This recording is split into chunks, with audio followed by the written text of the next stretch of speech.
Hey, welcome to Big Ten Huddle. I'm your host, JR, presented and brought to you by FanDuel, as we have Zach with us here once again. He is back from suspension, vacation, whatever you want to call it at this point, back with us once again in a loaded episode of the Big Ten Huddle. We have the Illinois defensive coordinator hire, Bobby Hauck. I feel like I need to say his name like that every single time. It just feels right for a defensive coordinator with that last name. Alabama possibly canceling the game against Ohio State. We talked about it before. It was reported that Ohio State might cancel the game. Now Paul Finebaum is upset that apparently Alabama's canceling the game. We'll talk about it all.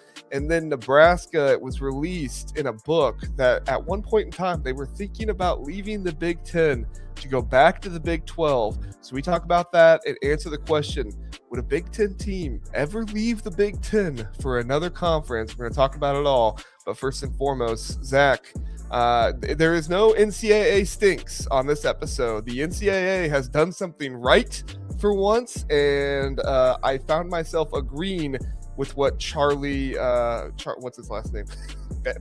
Baker, I think is his name. The NCAA guy. He said common sense was upheld, and yes, indeed, great job upholding common sense there, NCAA. Charles Bediako is not playing college basketball anymore. Zach, can we give the NCAA their flowers? I think we should make a new T-shirt. Oh, that says "Common sense prevails one time." Because when has it prevailed in the entirety of the NCAA's history? So good job. You got it. You got it once. One time. Good job. Yeah, you're not wrong. It was one of those situations where it's like, okay, Charlie Baker, you've done something right, and we're gonna give you credit, but at the same time, don't get used to it, because it's not it's not something we're gonna do very often, most likely. I need to find the quote and read it exactly what it is. He said, okay, this is what he said. Quote, common sense won around today. The court saw that this is what it is, an attempt by professionals to pivot back to college and crowd out the next generation of students. College sports are for students, not for people who already walked away to go pro and now want to hit the undo button at the expense of a teenager's dream. End quote. That, I will say, it's one decision. It is a big foundational decision, though. So I will give them flowers for that. But I remember, this is dating. Well, it's not just dating myself. I remember, I think John Cena was hosting the ESPYs back in 2015, 2016. It was when the Cavs won the NBA title when LeBron came back. Mm-hmm. And it says Cleveland won something. And now what's the next thing that Cleveland has to do? Fix everything else. And that's kind of what this feels like with the NCAA. Not that this episode is an NCAA stinks episode or a good job NCAA episode. I know it's just the opening joke. Yeah. Here's the reality is that one really good decision doesn't outweigh decades of mediocrity and stupidity. So good job, NCAA, but also like fix everything else, please. Well, and that was my thing, is it's like, okay, I love that we are getting to the point where we're saying, like, this is college is for teenagers and like those who are entering into college. It's like, okay, make sure you keep putting your money where your mouth is. Like Trinidad Chambliss should not come back to college. Diego Pavia should not come back to college. Like these guys should not be back either. JUCO years count too. Division II years count too. Do your credits transfer? Yeah. If your credits transfer from JUCO to regular college, graduate college, whatever, then undergraduate college, then yeah, your years in college football as a JUCO player should count as well. But that's just the way I see it. Yep. No, it agreed. So agreed. Yeah, let's get the 25 and 24-year-olds out of college football, in my opinion. But maybe not all of them. Some of them, some of them have a good excuse. But Yeah. Anyway, we got Trojan Fight here. What's up, guys? What's up, Trojan Fight? Appreciate you being here. USC just had a guy. Well, he doesn't play for USC anymore. He plays for Montana, but he's entering his 9th year of college football. He just got approved. How many degrees does he have at this point? At least 2 graduate degrees. I mean, never mind. That's going to start a whole new subject that we don't have time for tonight. So we're just not going to go there. True. Steely Matt reposted the stream. Thank you for doing that, Steely Matt. Always appreciate you being in here and helping us out. All right, Zach, let's get into the conversation. Now, the Illinois fans are all watching Illinois basketball right now, and that's fine, but we will still talk about the Illinois defensive coordinator hire, as Bret Bielema has made the hire of Bobby Hauck here to be the next defensive coordinator for Illinois. Of course, Aaron Henry, he moves on. He is going to Notre Dame to be their DB's coach and co-defensive coordinator. Now, Bret Bielema has got himself Bobby Hauck. We thought it was going to be Chris Partridge. That was kind of the rumor on Sunday. On Monday, Bobby Hauck is the hire here. Bobby Hauck is from Montana. How many times can I say Hauck? He is from Montana, where he coached for, I think, about 20 years there. He was kind of there at one point, left for UNLV, some other places, and then went back to Montana. Coincidentally enough, he has never been a defensive coordinator in his career. Now, he's always been a defensive-minded guy. He's always worked on the defensive side of the ball, but he has never been a defensive coordinator. He's been a head coach with a very good defense, obviously, but that's kind of how things work out in the FCS a little bit sometimes. But he resigned from Montana 5 days prior to now coming over to Illinois to be the defensive coordinator. 61 years old. It's a very interesting hire, Zach. It feels the exact opposite of what they had with Aaron Henry, who was young, up and coming, first time being a defensive coordinator. I guess first time for Bobby Hauck being a defensive coordinator too, but also not really. He's obviously been coaching defense a lot. What is your first thought of this hire here for Illinois, Zach? Yeah, it's funny. The first thing I noticed when looking at his resume was this guy's never been a DC, but he's been a head coach, so you have to have at least some knowledge. And he's coached every level of the defense, to your point. He coached DBs and the defensive line for Montana in the 80s. He was a linebackers coach for Northern Arizona and Colorado. Coached defensive backs at Washington. He was a GA at UCLA. So he's coached at big time college football. He was a head coach at the FBS level for a few years, not necessarily successfully, but he was a head coach, 5 years of head coaching experience. He's also been a special teams coordinator. So when he left UNLV, he was at San Diego State for 3 years coaching special teams. So he's not just, I don't know how much they're going to involve him in special teams, but I think that some of that expertise probably comes into play, which, we've talked about with other teams, Ohio State probably most notably, how as the talent equalizes, you have to find more victory in the margins. So I think that's a big deal. But it is, I feel like the thing I like about it is the experience factor, right? He's older, has nearly 40 years of coaching experience under his belt. He's been very successful at the Division I FCS level, right? I mean, he's the past 5 years, the lowest that Montana's been ranked is 14th in the country in the FCS ranks. So really, really good head coach at that level. I trust Bielema. So honestly, I like a number of things about it. My big question though is, I guess, 2 questions. One, can he hack it as a big time defensive coordinator at a Big Ten school that's trying to ascend? And also, can he call defensive plays?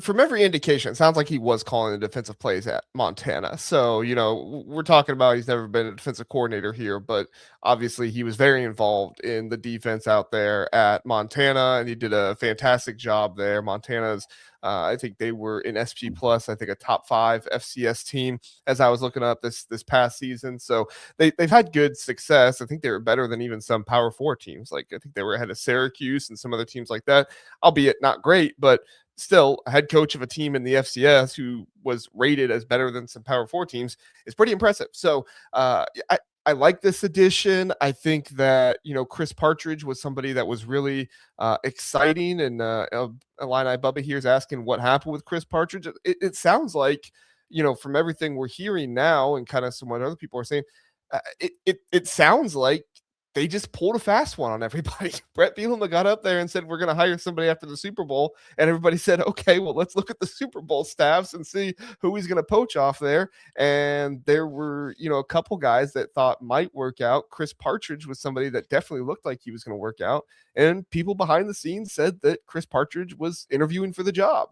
Now, some people are saying he never interviewed for the job. So the rumors were going crazy out there, and I think it's exactly what Bret Bielema wanted. I don't know why he wanted to fool everybody, but I think it's exactly what he wanted. He got everybody fooled. He makes us hire a Bobby Hauck, and I like the hire a lot, even though he's not been a defensive coordinator before. I like the hire a lot. I think he's going to do a good job. I think that every good head coach in college football is starting to realize what college football is right now for head coaches, which is you can no longer be a specialist on one side of the ball and just kind of work off that and specialize in that area. You have to be a CEO in college football right now. You have to run the entire operation of your team. You have to run the entire staff. You have to, obviously go out and kiss some butts and get some NIL and everything else and do some of that stuff. But the job of a head coach right now in college football is so much more than X's and O's and what goes on the field. Honestly, at this point, it might be more than that. It might be more than X's and O's. It might be more than what goes on the field, because so much is how much you are performing off the field to get the players you need and things like that. And I will say, we talked about the defensive line this last episode and how some people were concerned about that. Bobby Hauck has dealt with very low poundage, very light defensive lineman his entire time at Montana. He is somebody that specializes in this area. If you watched Indiana this season with what their defensive line does with kind of like picking guys so that way they can get guys free to go after the quarterback or go after guys in the run game, Bobby Hauck does the same thing with his defense. And so it's not the same scheme as what Indiana runs, but it does do some of the same elements as Indiana. And I think if you're an Illinois fan, you have to be excited to say, yeah, the best defensive coordinator in the nation last year that Indiana had, Bobby Hauck's going to come in and do some of the same things that work so well for him. Sign me up. Yep. Well, one other thought, this is going back to your question of like, why did Bret Bielema try to pull a fast one? There is a sense that those types of things do raise the profile of the job a little bit. Mm-hmm. And while I do think Illinois really ascended over the past couple of years, but they still want to keep going, right? They want to be known not as a mid-tier team that had one or two good seasons. They want to be known as a top-tier team in the Big Ten. And so one of the ways you do that is you can manufacture appeal and desire. Mm-hmm. And raise the standard, right? Right. And so so maybe that's some of where that Chris Partridge stuff comes in. It's like maybe he never interviewed, but you know what happens with that? All of a sudden, Chris Partridge, we might get Chris Partridge. All of a sudden, the level and the expectation of who you hire is raising. And I agree with you.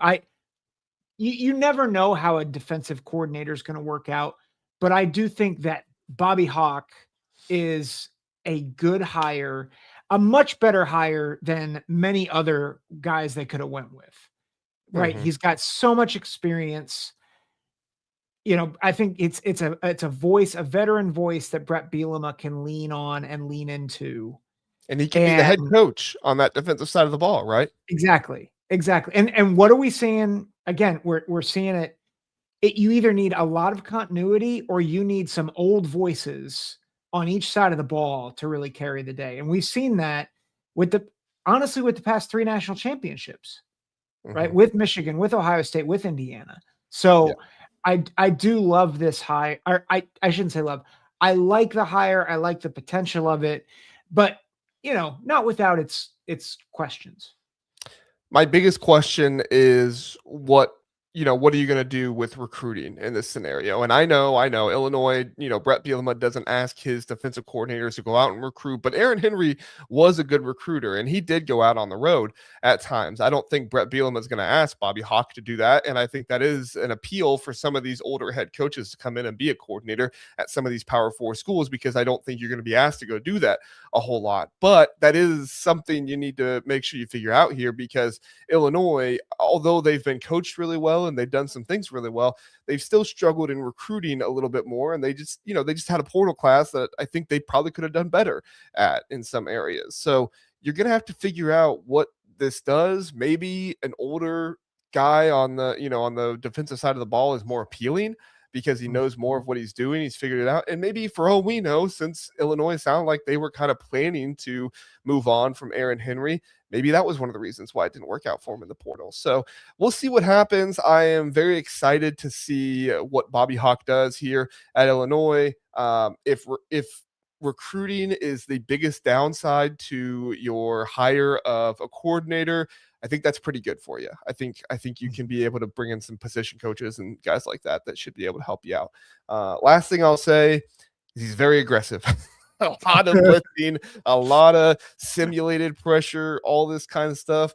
I do think it's going to be interesting to see what that looks like with some of Illinois' athletes. I'm not trying to take away from Illinois, but they don't typically recruit all the 5 stars in the world. But we also saw Indiana not have all the 5 stars in the world, and they were able to do a lot of simulated pressures and stuff like that. So it's going to be really interesting to see how this works out. I'm going to love to see how the defense plays in year 1.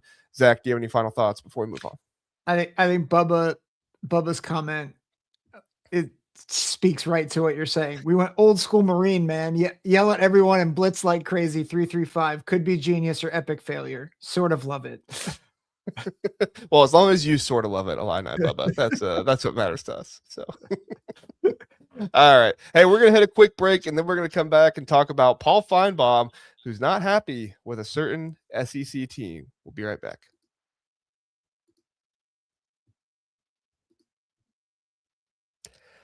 Paul Finebaum is not happy with Alabama. Alabama is apparently going to cancel the game between Ohio State and Alabama coming up, or the games between them in 2027 and 2028. Now, if you recall, about a week or two, I think it was 2 or 3 weeks ago, I came on here. I think Zach was on vacation at the time. I came on here and talked about a report from Letterman Row at On3 about how Ohio State was going to cancel those 2 games and the Georgia game. Now you have Paul Finebaum coming out and saying that it sounds like Alabama might be the one canceling this. So if we're putting 2 and 2 together here, sounds like it might be more of a mutual thing, but definitely an interesting situation here for Alabama to not be trying to put this on Ohio State or anything like this, but apparently they are both agreeing to something like this. I think it stinks for college football. I lament it, but at the same time, I also understand it. I don't know if you saw the interview of Kirk Cinetti on the triple option there, Zach, but even Urban Meyer said that he kind of changed his opinion after talking to Kirk Cinetti about it, because Kirk Cinetti just point blank told him the Big Ten is better than it was before. Why do I need to play these big out of conference games when I already have a really tough conference to go play against? And, while I don't like it, I do understand it. Obviously, Paul Finebaum doesn't like it, and I think you're going to say you don't like it too. But do you understand? I guess we'll start with why you don't like it, and then let us know, do you understand it, or do you just completely disagree with it? So, I mean, there's a difference between understanding and agreement. Yeah. So I understand it, but I cannot be intellectually consistent if I say that I agree with Cignetti on this. Mm-hmm. Because what have we railed against the SEC for the past bajillion years? them saying our conference is better, and so we don't need to play anybody out of conference because Mississippi State is like playing Ohio State, right? That's some of the nonsense that we've heard, that we were still hearing this past season. Yes. Maybe not Mississippi State and Ohio State, but Vandy versus Vandy could be like Oregon or something. Yeah, okay. But the thing I think that I hate about it is, in a sense, it's kind of the same hubris that the SEC was playing with a little bit. Now, I'm not accusing Kurt Cignetti of hubris, but I'm just saying it's the same. They're using the same shtick now, which, in a sense, like the SEC was entitled to a little bit because of their dominance in the 2010s and late aughts, early 2010s. Like, they were entitled to it. The Big Ten's entitled to it a little bit now too. I get that. Totally agree with it. I totally agree with that sentiment, but I do not agree with this at all. Whether it's Ohio State or Alabama, I understand it, but if you want the sport to continue to evolve for good, then be the big boys that you are, Alabama and Ohio State. Put your money where your mouth is, and realize that at some point the playoff's going to expand anyway, and it's not going to hurt you. Like, yeah, I mean, you're taking a gamble on that, right? To say, oh, we think the playoffs is going to expand, but at the same time, how long did it take it for it to expand from 4 to 12? It took like 12 years, didn't it? Now, albeit the pressure was not as great at the beginning of the 14 playoffs as it is here, so it's not a direct comparison. I understand what you're saying, but I also think that right now, with the Big Ten and the SEC at odds and not being able to get along at all, it seems like I do think there is an aspect of this that's like, we just got to do what we got to do in the short term for now and hope for the best. If anything, it stinks because we have to schedule these games 5-6 years out. Like, can't we just be like college basketball and schedule it in the off season? Why aren't we doing that? Or schedule it the season before or something. Like, why aren't we doing that? That would be so much better, in my opinion. Agreed. Trojan Fight brings up that rumors are that it won't be the last game that Alabama cancels, as that it's upcoming in a few years. And then he points out that in 2029, Alabama is scheduled to play Notre Dame and Oklahoma State, followed by Notre Dame and Georgia Tech in 2030. I'll let you guys decide for yourselves which games are likely to be canceled. I mean, they lost to a bad Florida State team, so they better cancel Oklahoma State and Georgia Tech. Yeah. I think that this would be so. I mean, I'm not trying to say I told you so, and I know that there's not a whole lot of people in the comments that disagreed with me on this, so it's not even like a I told you so. But I do think if we had automatic bids for conferences, this wouldn't be happening. Yep. I think if we had automatic bids where you earn it in your conference, then teams would be more likely to say, okay, well, we're going to need that extra bump if we want to make the at-large if our conference doesn't go our way. So let's go schedule somebody tough in the out-of-conference. Let's go schedule a team that might be up there with us. And if we beat them, we can be above it. And that also comes back to the committee honoring head-to-heads, right? That was one of my biggest things on like why out-of-conference games aren't going to matter if you don't put Miami in over Notre Dame. Now, I thought Notre Dame was a better team than Miami by the end of the year. Obviously, that wasn't the case. Miami made the national championship game. But that's also why, like, you have to stick with this kind of stuff. You have to stick with what you know. You can't just continue to go after and say, well, we think this team, we think that team. Stick with what you know. And what you know best is who wins in their conference, right? Yep. And I think if you have that automatic conference qualifier, conference bid thing, then you're going to see more Big 12 teams go out and play Big 10 teams. You're going to see more Big 10 teams go out and play SEC teams and stuff like that. Now, obviously, TV stuff impacts it as well, but I do think that there would be less of an incentive to not play those games because, unfortunately, like people still think Texas didn't make the playoffs because they lost to Ohio State. I think it was a factor, but I don't think it was why they didn't make the playoffs. No. I think you Well, lose to Florida, you still don't make it in. They're still going to be right there next to Vandy if you lose to Florida, in my opinion. yeah. Well, and I think this is the thing that, and so we obviously we're both Ohio State fans. I am staking my claim now. I think Ohio State goes 9-3. Like I'm putting it out there. And if they go not, and I think they lose to Texas at Texas. Like I just think and their schedule's brutal. And I'm not going to sit here and pound the table for 9-3 Ohio State to get in the playoff. Because to me, if you want to be in the dance, earn your freaking way in. And this is where I'm going with this. I understand why coaches and why Sark is saying, like Sark is saying that Texas didn't get him because they scheduled Ohio State. I understand it. Here's the thing. If you beat Ohio State, you're in the dance, despite the fact that you lost to a terrible Florida team. And you got them. I think if they beat Ohio State at Ohio State, yeah. Okay. But if they don't play Ohio State and say they played Ball State instead, I think they're on the bubble. They're probably out based on. They're out. I think they're right there next to Vandy still. Right. So that's my whole thing is like you can't play this game of, well, because we played Ohio State, we didn't get in. No, because you lost to Ohio State and you lost to Florida. And it's going to be the same thing with Ohio State if they lose to Texas at a conference and then lose to USC and Michigan or USC and Oregon, or like you lost too many games. And like it stinks and the schedule disparity stinks, but that's not the problem's not your schedule. The problem is, did you play well? Scheduling is a factor. I'm not saying it's not a factor, but I hate this mentality now where it's like, well, I have to craft the schedule just right. And that's going to be our pathway to the playoff. It's stupid. This is not what sports is meant to be about.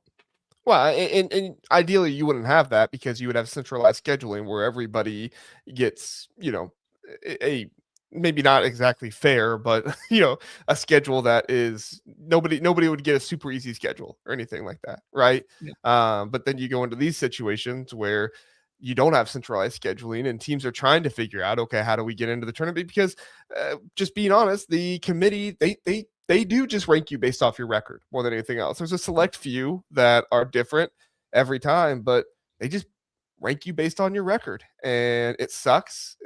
I don't think it's exactly right, but at the same time, I also think that there probably needs to be more into consideration of home, away, how many weeks you played in a row, when was your bye week, all that kind of stuff. That's why I was so. Somebody put out a top 10 hardest schedules list. I think it was the Crane and Company people on Twitter earlier, and Northwestern wasn't on it. Like, how are you not going to put Northwestern on it? Northwestern has a bye week in week 2. They face 3 of the top 5 teams in the country away. They go to Ohio State, to Oregon, to Indiana. Their home games, Penn State, Iowa, Illinois. Like, you can spare me with like, oh, well, these Big Ten teams aren't good. Okay, they play the 3 best teams in the Big Ten on the road. But because it's Northwestern, we're just going to say, oh, it doesn't matter. They're not going to win. No, we need to also acknowledge that the toughness of your schedule does matter. Now, it's not going to matter for bowl games or anything like that, obviously. But at the end of the day, I understand what you're saying. You can't lose 3 games and expect to get in. But I also don't think a team that plays nobody all season, and I mean nobody. I'm not saying like an SEC team talking to a Big Ten team. I'm saying nobody, loses 1 game and says, yeah, we have a birthright to get into the playoffs. Well, totally do agree. Oh, yeah. I totally agree. We're talking about maybe the nuances of, again, how should strength of schedule factor in, which is what the SEC folks were screaming about a year ago. and this is the issue with these conversations is the SEC was never fully wrong, right? It's just they wanted to use flawed metrics to prop up strength of schedule even more, which was foolish, and like everybody outside the SEC could see right through it. But there is a reality that you do need to consider strength of schedule, strength of record in all of those things. And like that is going to be a factor both for Ohio State and for Texas, as well as several other teams. But it's a factor. It is not, it can't be the leading reason why. All right, so last question, and then we'll move on. Who's at fault in this situation? Is it Alabama, Paul Finebaum going after him, or is it Ohio State and the Big Ten? I mean, I talked about it. Excuse me, I talked about it in the last episode when we did this. Like the Big Ten doesn't want Big Ten teams going outside the conference to play, like SEC teams and stuff like that anymore because it loses their TV revenue because you're putting Ohio State on ESPN. And Fox and CBS and NBC are saying, "Hey, we paid for the Big Ten. Let's see some more Ohio State. Let's see some more Michigan. Let's see some more of these bigger brands on our schedule." And so I don't believe it's just Alabama that's doing this. I think it's probably Ohio State, and I think it's probably the Big Ten as well, saying, "Yeah, you're not gonna play this big game because greed and the playoffs." Yeah. I'll go a level up. I actually blame ESPN, Fox, and CBS and the big. I thought you were going to say networks. the NCAA. Well, I mean, that's a given. Them too. Well, we did say you got one thing right, fix everything else. This is one of the things that they've left broken and on fire. It's a good job, NCAA. But I mean, you said the word greed. I mean, this is the problem.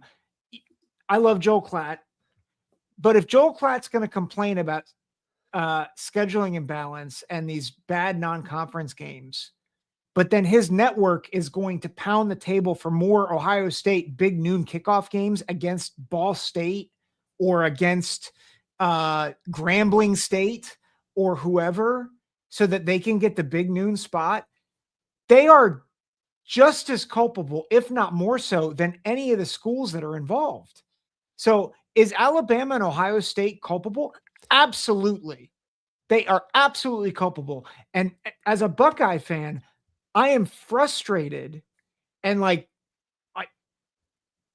Ross Bjork, I'm talking to you right now. Don't let big TV dictate what is right for Ohio State, which is more big games for your fans in your stadium. And that should be what every athletic director is hearing from their fan base, Texas, Florida, SEC, Big Ten, whatever.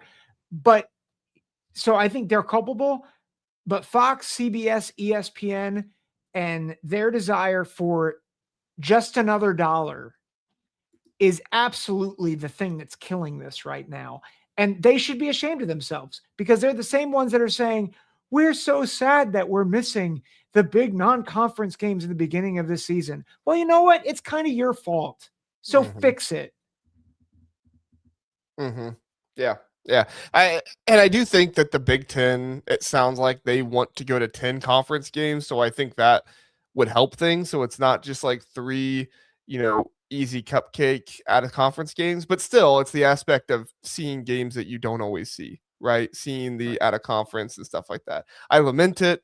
I understand it. I'm not saying that I don't get why teams don't do it or anything like that, but I do lament it because at the end of the day, it's just not, it's not, it's not what we want to see. We want to see more of these big games. Now, maybe Tony Petitti would say, I'm giving you more because we're going to go to 10 conference games and we're going to get a 2014 playoff.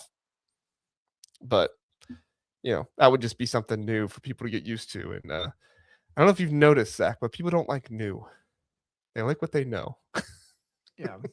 So the Illinois fans are saying Wagler in the wiggle Wagler in the chat. So Keaton Wagler must have done something good. I turned the game off when I came up here because I wasn't going to be able to concentrate on it. But Keaton Wagner must be doing something good right now. I just checked the score, and Illinois is winning by a good amount. So I'll have to catch up on that later, guys. You tune in to Talk Illini. There will be a recap and everything tonight to talk about that game. So, all right, one more break, and then we'll be back to talk about Nebraska was trying to leave the Big Ten. What the heck, Nebraska?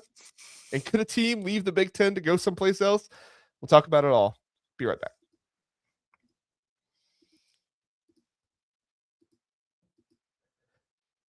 Nebraska apparently back in 2021, after COVID and the coronavirus and everything else, had a thought that they wanted to possibly leave the Big Ten and go to back to the Big 12. Now, the athletic director, Bill Moos, was driven by extreme frustration with the Big Ten and their reaction to COVID-19 and possibly not playing any football that season, and some other reasons that he lists in the book. Unfortunately, I do not have the book, so I can't say that I know everything that's in there. I've just seen a select few pages that have been posted on X, as I'm sure other people have, but sounds like this was mostly due to frustration with the Big Ten and some of their decision making in COVID.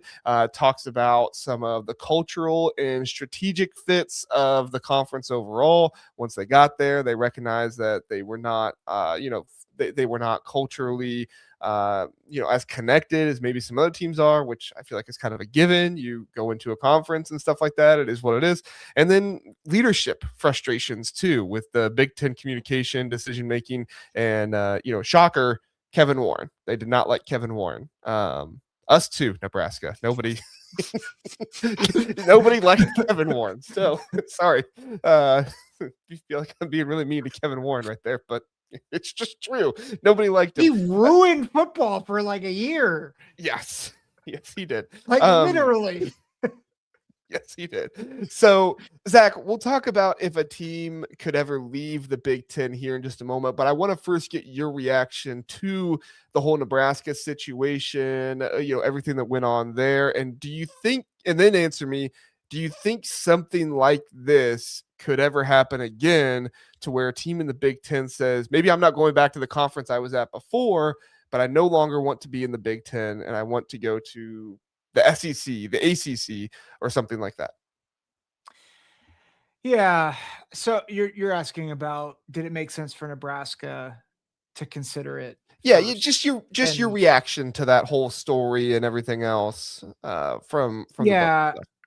So I think my initial thought was, wow, Bill Moos was not a good athletic director. That was it's crazy to write. I will say it's crazy to write a book and mention one of the stupidest ideas ever as like, this was my idea. But sorry, go ahead. I'm interrupting you. Well, so that was my knee jerk. And my other knee jerk was like, it's a terrible idea. I think if you actually step back though and think about the timing, I'm not saying I would advocate for it at all, but think about where they were in 2021. They're knee deep in Scott Frost. So, I mean, they're like, we're not making fun, but like, we're disappointed in Nebraska right now under Matt Rule. I mean, they're at least competitive most of the time. Obviously not the last few games of the season, but like, I mean, they were competitive up to the last 30 seconds of every game, or they were getting blown out. Like, that's what it was. That was the Scott Frost experience. And you had that. They were the only ones to go to bat for football in the Big Ten outside of Ohio State. Like, they were the ones really banging the drum. So they felt isolated just from a desire to play football. Mm-hmm. They legitimately were they are isolated in the sense of like being geographically isolated. Like, they're further away than people realize from almost everybody else in the Big Ten. A lot of their recruiting bases are no longer natural connections, right? So Nebraska would play Texas, they'd play Oklahoma. And that was where a lot of their recruits came from. Obviously, they got a lot of recruits from California too, but not like, you're nowhere near California. Like you're going to the Midwest and you're not going to Texas or Oklahoma anymore. You're going to Ohio. Ohio kids aren't going to Nebraska. Like Pennsylvania kids aren't going to Nebraska. So it wouldn't have made sense for the reason why they left in the first place, which is to have the backing or like the financial foundation and that was solidified with the Big Ten, whereas the Big 12 it was always sinking sand. Like it's still a ticking time bomb in some ways. But and this might lead into where we go in the discussion.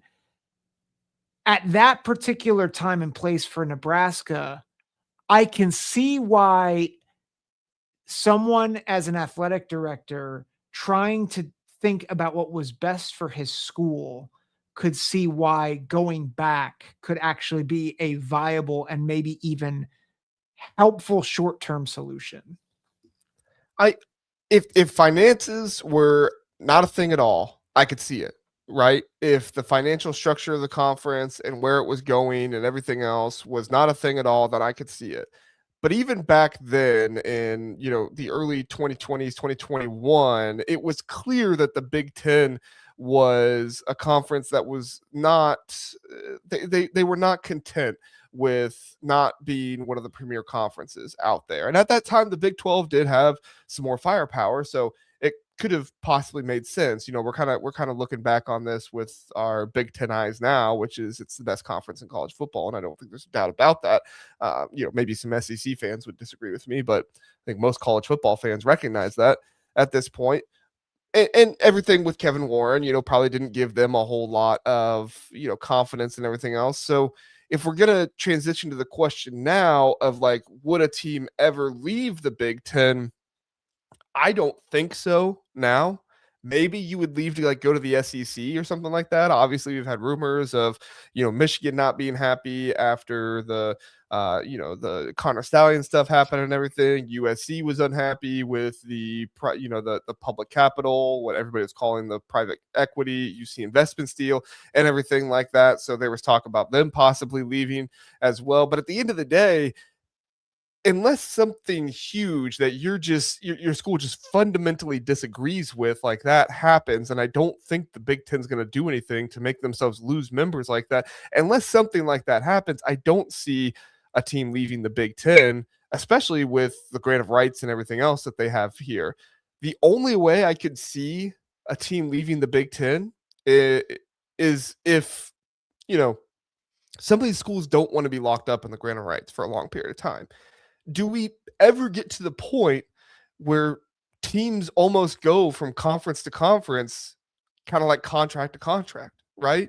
Do we ever get to the point where the Big 12 says, hey, in order to get more money, we need to bring in a premier brand with a large media market.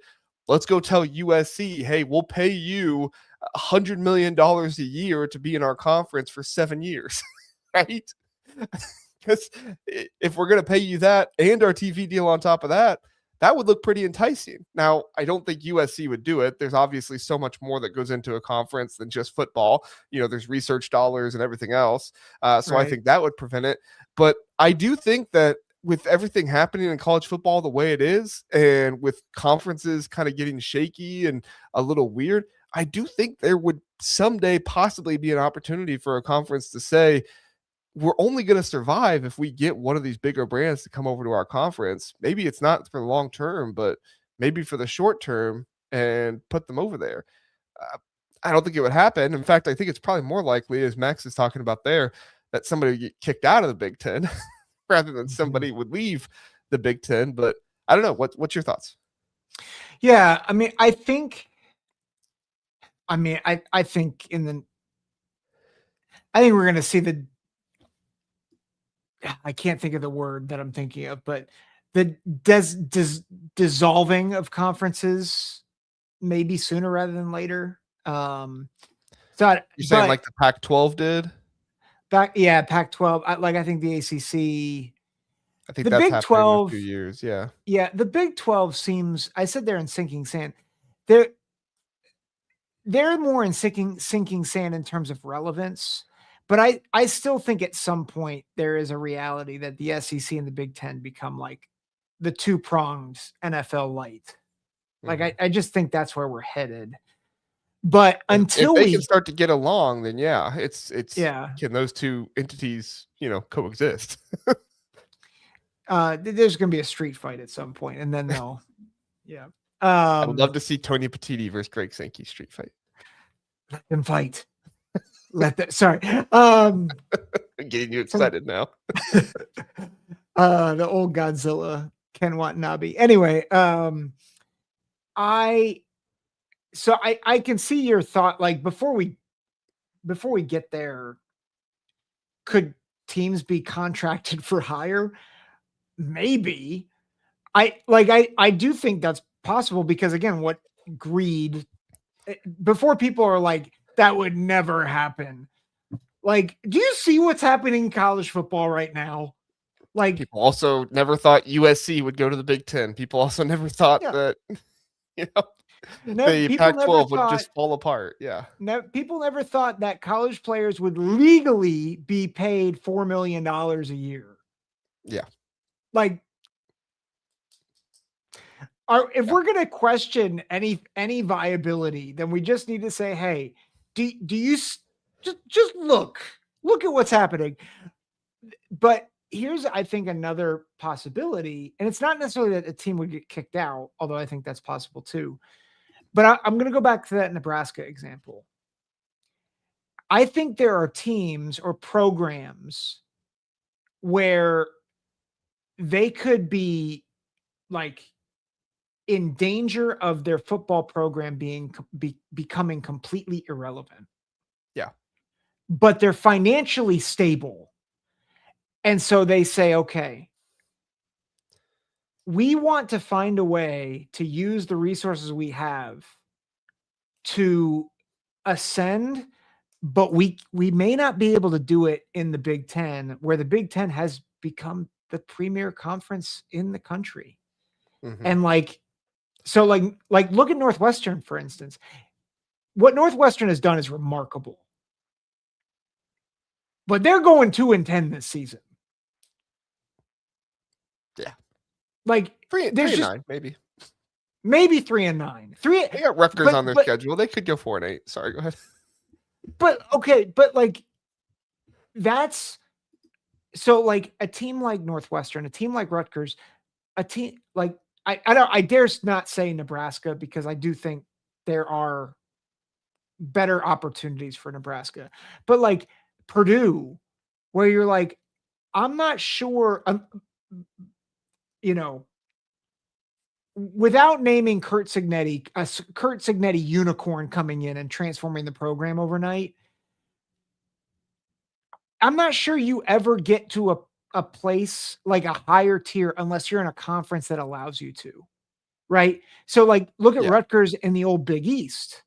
Like, remember how Greg Schiano got them to number 6 in the country, and everyone's like, Greg Schiano, that's the greatest season ever. I still argue, no, the greatest season that Greg Schiano's ever had was going 7-6 against the Big Ten East because it was against the freaking Big Ten East. And he beat Miami out of conference. He beat Virginia Tech out of conference. But no one sees it that way because he went 7-6. Yeah. Like they might need to move levels so that they can gain respectability and gain recruiting prowess. Maybe. I do think in the Big Ten, you have the opportunity with, the manageable schedules that come up, right? And just unfortunate for Rutgers that happened in a year when they had a ton of injuries.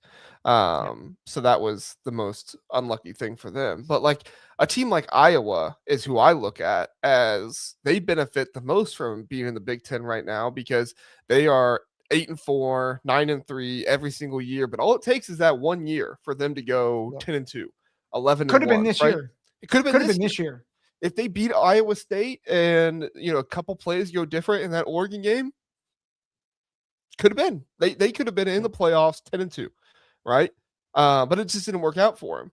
I do think as the Big Ten continues to grow and gain more prestige, a team like Iowa, and that's why for me, like, we get people sometimes that come on here and say like I'm never going to root for my conference. I only root for my team, and I get that. Like, Zach and I, we're not like the biggest like root for your conference people out there, but we also recognize that a good conference is good for teams.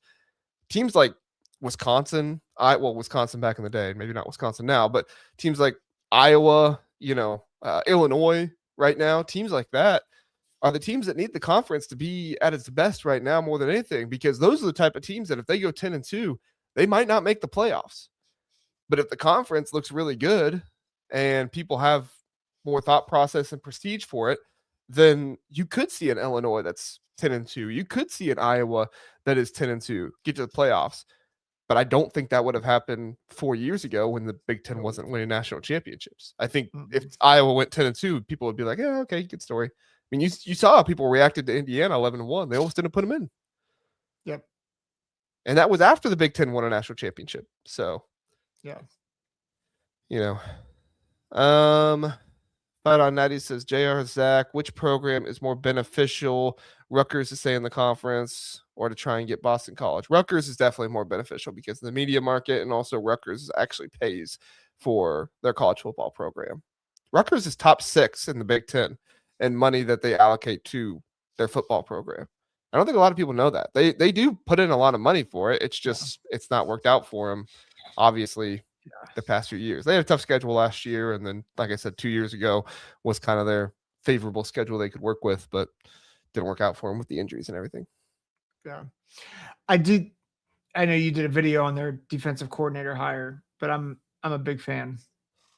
Yeah, I mean, it's kind of like Bobby Hauck, right? It's a guy from the FCS coming in, And the thing I like about it most is, like, these are guys that are used to not working with the premier talents of, like, the 5 stars, like Ohio State. Like, I understand why Ohio State goes to the NFL, because these guys are used to working with some of the most premier talent out there and talent equated matchups, which is what Ohio State needs to go to, if they want to win the playoffs and everything else. USC is the same way, right?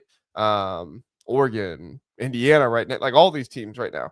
I mean, Indiana's not got the recruiting there yet, but they're kind of the blueprint of, like, get guys from a lower level who had to work really, really hard with less talented guys to develop them and put them in good positions to win. And you can go out and beat some of the best teams out there. And to me, that's what Illinois and Rutgers is trying to do right now. I think it's a good model. Everybody's trying to copy Indiana right now in a different way. That's the thing. Like, Indiana, everybody's trying to copy them in a different way. The only problem with that is, do they have a Kurt Signetti? Well, no. That's the biggest problem. The thing you need to copy the most is Kirk Signetti, but he's not. Nobody clones him. Yeah. I mean, I don't disagree with you. It's like, we need to do what Indiana did. Here's what Indiana did. They got the best coach in college football. Yeah. It's like, we need to copy what Alabama did. Guys, you don't have Nick Saban. Sorry. It's true. Don't even have Dabo at this point, right? That good Dabo, not old, decrepit, falling apart Dabo, who's get off my lawn. Yeah, stop tampering with my players, which actually, amen. Stop tampering. Yeah. But last question, and this will make some fan bases mad, and that's okay. I'm okay with it. Oh dear. If you had to kick people are already mad at me for not wearing this wig that they gave out at the Illinois game. So we're already off to a good start that way. Yeah, the Illinois fans will be fine. Don't worry. If you had to kick one team out of the Big Ten, who is it? Oh no, you did it. Oh, I have my answer. Do you want me to answer first? Please. Purdue. You want Purdue? They don't have a whole lot of NIL for basketball. I think after Braden Smith and the guys are gone, I think you're really relying on basically Matt Painter to do a really good job with less talented guys, because you don't have as much money for it. He can, don't get me wrong. He's a really good coach. But I think you're relying on that. The football program doesn't have the most money invested in it. It's not a large media market. And, if I could trade Purdue for Notre Dame. That's fair. I mean, can the Big Ten with all this like media market stuff, can they really justify having 3 teams from Indiana in there? I mean, and none of them are in Indianapolis. Yeah. Yeah. So I would I have a top 3. oh, you just want to make everybody mad. Okay. Yeah. Well, because I think here's the thing. Bubba says Purdue's crazy. Why is Purdue crazy? Who would you pick, Bubba? I don't know if he's saying crazy good or crazy bad. I'm wondering. Matt Painter. He's saying Matt Painter's. Hey, I give Matt Painter his flowers. I said even if they didn't have a talented roster, they still work with it because Matt Painter's a good coach. All right, who's your 3? Well, I think Purdue is honorable mention for me, but okay. I do think Northwestern is a tough fit because of the academics. I think the research dollars they bring into the conference. I think that's a really I don't think you can get rid of those. Yeah. But they wouldn't be my top choice. Northwestern wouldn't be my top choice, but that's a really good point. And but I think that the 2 that stand out the most, one I hate to say, and the other one I'm like, I don't care. The one I hate to say is Rutgers, because I just think from the beginning, it's been more about media market than it has been about program.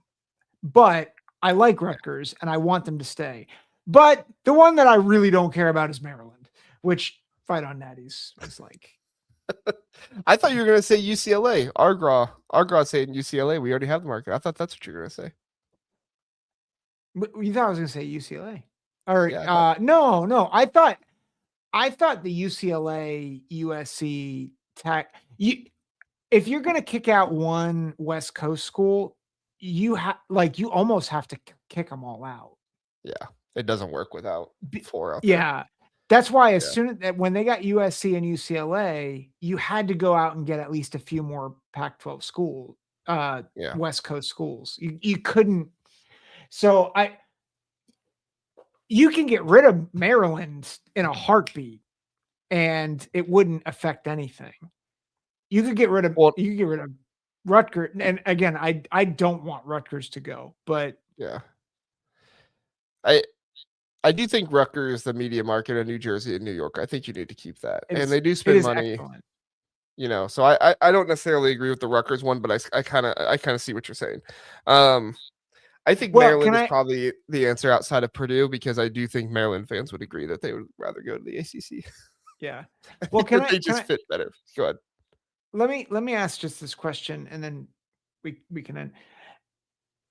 Are TV media markets as important now as they were 5, 10, 15 years ago?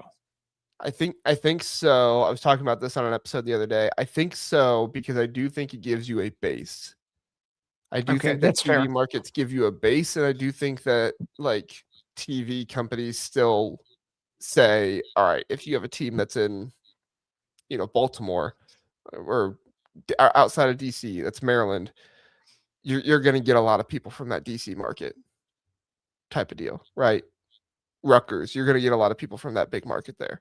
Now, it doesn't always mean you are going to get them, but you at least have a base there of people that know and recognize that team. And if that team ever gets good, they're going to watch all the other Big Ten games too. Yeah. So okay. So hearing you say that, I think that's helpful. I'd probably shift to my top 2 being Purdue and Maryland. Yeah. Like those would be my 2, because Maryland does give you DC and Baltimore, but they're just so non-competitive year after year. A few years ago, they were okay. They won. Yeah, they won 3 bowl games in a row. The Talia years. Those were impactful. Yeah, but yeah, all right. We'll just have to resolve to getting Mike Loxley fired. Sounds good. All right, everybody. Hey, thank you for being here. Thank you, Zach, for coming on once again. We'll be back here again on Sunday night, and we'll pick Zach's brain about who he wants to kick out of the Big Ten once again. We'll see if his opinion changes. No, I'm just kidding. I was like, are we doing it again? Let's make everybody mad. But we will have another episode Sunday night. You can catch me on here every morning with another episode, just me solo. But we'll have a good time doing it, unless Zach decides to come on another time later on in the week. But next live episode at 9 o'clock Sunday night Eastern time. We'll see you then. Have a good one, everybody. Take care.